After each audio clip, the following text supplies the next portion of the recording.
आता परमात्मा अदृश्य, निराकार, निर्गुण स्वरूपातून दृश्य स्वरूपात म्हणजे सगुण स्वरूपात 3 पद्धतीने आपल्याला पाहायला मिळतो. एक आहे आत्म्याच्या रूपाने. ठीक आहे. सर्व जीवांना सजीव करून परमात्मा त्याच्या सजीव रूपात येतो. असं म्हणता येईल की ईश्वर स्वतः जीव रूपाने व्यक्त होतो.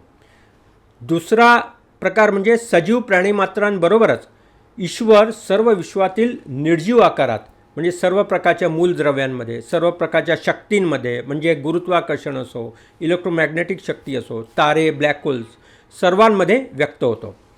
आणि तिसरी अभिव्यक्ती ही फार महत्त्वाची आहे. तिसरी अभिव्यक्ती म्हणजे ईश्वर अवताराची. परमेश्वर आपल्या सर्व जाणीवेसहित मानवी रूप घेतो.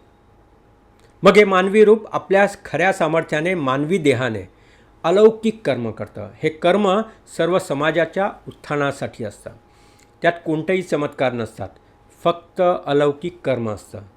मुळात ईश्वर कधीही चमत्कार करून दाखवत नाही, कारण ज्याला आपण चेतना अथवा जाणीव म्हणतो ती शक्ती त्यांनीच स्वतः बनवलेल्या नियमानुसार कर्म करत असते.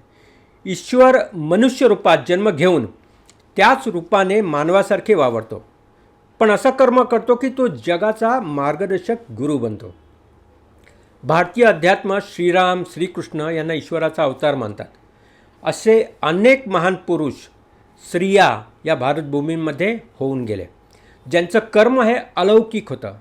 नजदीकच्या काळात श्री संत ज्ञानेश्वर, संत तुकाराम, शिवछत्रपती शिवाजी महाराज अथवा माता अहिल्याबाई होळकर यांनी कोठेही काही चमत्कार केलेले नाहीत.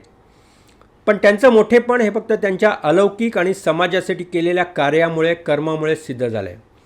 काळाच्या ओघात लोकांनी त्यांच्या कार्याला काहीतरी चमत्कार चिकटवले असतील, पण ते खरं नाही आहे.